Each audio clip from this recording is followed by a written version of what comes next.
The success of a company in the electric vehicle industry today completely depends on the introduction of a new, power-efficient battery that does not cost much to produce. The purchase price of an electric car will drastically reduce if a more cost-efficient battery is manufactured.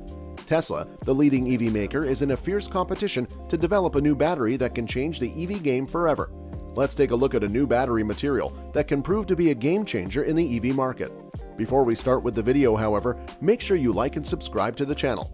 Turn on the bell for the latest notifications. With that said, let's dig right in. A new battery technology that can change the way we charge our electric devices is on the way. This new battery, simply called the Nuclear Diamond Battery, has a capacity to run for 28,000 years. You heard that right. This game-changer power source can be the future of battery technology. But what exactly is a nuclear power battery? Today, most of our devices are powered by lithium-ion batteries. While these batteries are great, they are nothing compared to the nuclear diamond batteries that can spoon replace our current battery technology. Lithium-ion batteries have no doubt played a massive role in the proliferation of electronic devices. However, they have their drawbacks, which are serious enough to make scientists continue searching for better batteries. The limitations of lithium-ion batteries are no more apparent than in electric cars. Thanks to their low energy density, lithium-ion batteries have to be heavy to provide decent driving ranges. However, they fall behind their gas-powered counterparts in the distance they can cover in a full tank.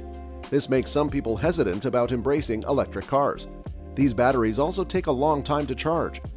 Above all, however, lithium-ion batteries are expensive and are the single most component that brings up the cost of manufacturing an electric car.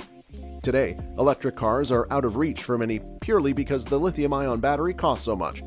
Then there's the cost of degradation of these batteries. They lose capacity over time. This is experienced best with smartphones whose batteries get out of charge pretty quickly after a few years' use. Scientists have been experimenting with a wide range of battery materials and compositions to arrive at the perfect battery. For instance, the solid-state battery is an advanced form of the lithium-ion battery and has certain benefits like higher safety and longer energy density. Over the years, we've heard of different kinds of batteries such as graphene and more. However, none of these batteries have had the longevity as a nuclear diamond battery. So how did the nuclear diamond battery come to be and how do they work?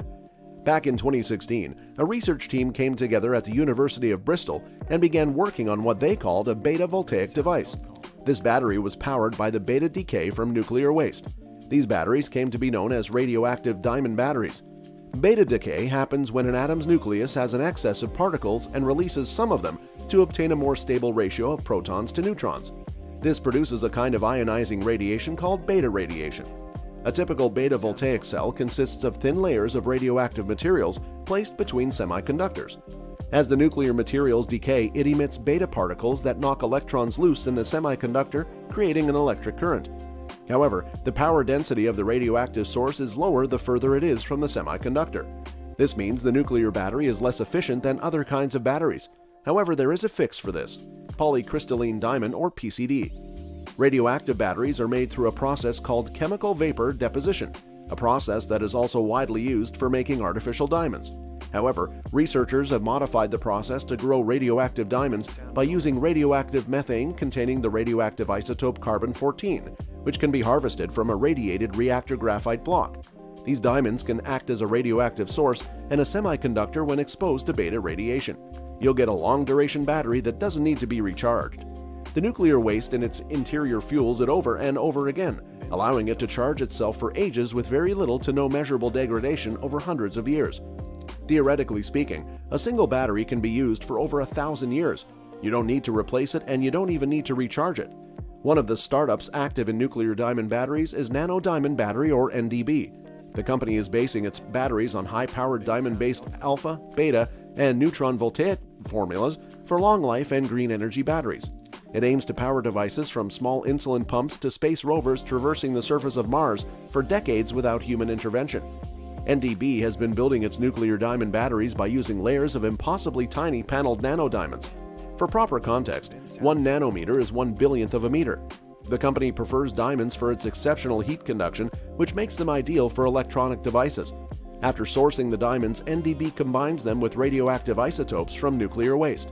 NDB uses radioactive isotopes of uranium and plutonium from nuclear power plant waste. From there, single crystal diamonds just a few millimeters in size move heat away from the radioactively decaying isotopes so quickly that the transaction generates electricity. The decay sources deposit their energy onto the NDB transducer, which converts the kinetic energy of the incident radiation to electrical energy. Each battery cell will produce only a small amount of energy, but they can be combined in huge numbers in order to regularly power large devices. These game-changing batteries can be used to not just power small devices, such as electronic gadgets like our smartphones. They can also be used to power our satellites and electric cars in the future. What are your thoughts on the future of battery technology? Don't forget to let us know in the comments below. Thanks for watching.